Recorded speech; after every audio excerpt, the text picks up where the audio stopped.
6-7। ও চাচা, আপনার এই মাপে তো ঘর বাইতে যাচ্ছে। তুই দেখ, তোর এই ঘর আমার জমির ভিতরে 3 হাত চলে আসে। এখন তুই ক, আমি যে একটা রাস্তা করব, কোন পাশতে করব? কাকা, আপনার তো ওই পাশে আরো জায়গা আছে, আপনি ওইদিকে একটু সরাই বাড়ির রাস্তাটা করেন। আমার এই পাশে বিঘে বিঘে জমি থাকুক, তাতে কোনো সমস্যা নেই। তোর এই ঘর আমার জায়গার মধ্যে 3 হাত চলে আসে। এখন তুই শীঘ্রই এই ঘর ভাঙার ব্যবস্থা কর। কি করছেন কাকা? আমার তো এখন এই ঘর ভাঙা সম্ভব না, যেহেতু আমার ঘরটা আপনার জমির ভিতরে 3 হাত চলেই গেছে। আমার জন্য এই জায়গাতে 3 হাত ছাড়িয়ে দেন, আর আপনি অন্য কোনো পাশে 3 হাত নিয়ে নেন। আমি অন্য জায়গার থেকে জমি নেব না, আমার এই জায়গার থেকে জমি লাগবে।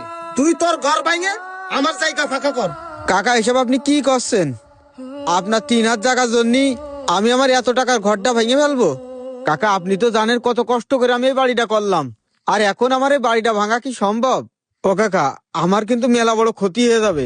তোর কি ক্ষতি হইলো না হইলো সেটা আমার দেখার বিষয় না। তোরে কইছি ঘর ভাঙতি, তুই ঘর ভাঙ। কাকা, আপনি কিন্তু এবার খুব বেশি বাড়াবাড়ি করতেছেন। এই তুই বাড়াবাড়ি আরে কাকা, কি দেখিস? করতেছেন? তুই আমার শান্ত হন, সামনে শান্ত কথা হন, বলতেছিস? আপনারা শান্ত হন। এক সপ্তাহের মধ্যে তুই ঘর ভাঙে আমার জায়গার ব্যবস্থা কর, না হলে তোর অবস্থা খারাপ আছে কই দিলাম। আমার জায়গার মধ্যে ঘর 3 হাত চলে এসে আবার আমারে করছে বাড়াবাড়ি করতেছি। আমিও দেখে নেবো তোর এই ঘর তুই এই জায়গায় কি করে রাখিস। ভাই, আপনার চাচা কিন্তু লোক ভালো না, যে এইভাবে হোক মীমাংসাটা করে ফেলেন, না হলে কিন্তু ঝামেলা হবে না। মনে করলাম আজকে একটু সকাল সকাল বের হবো, সেই দেরি হয়ে গেল। ও আলামিন ভাই, হ্যাঁ, আমি তো একটু আপনার কাছে আইলাম। এরকম সময় আছিস রে ভাই? আমি তো একটু ব্যস্ত আছি, আমি তো শহরে যাব।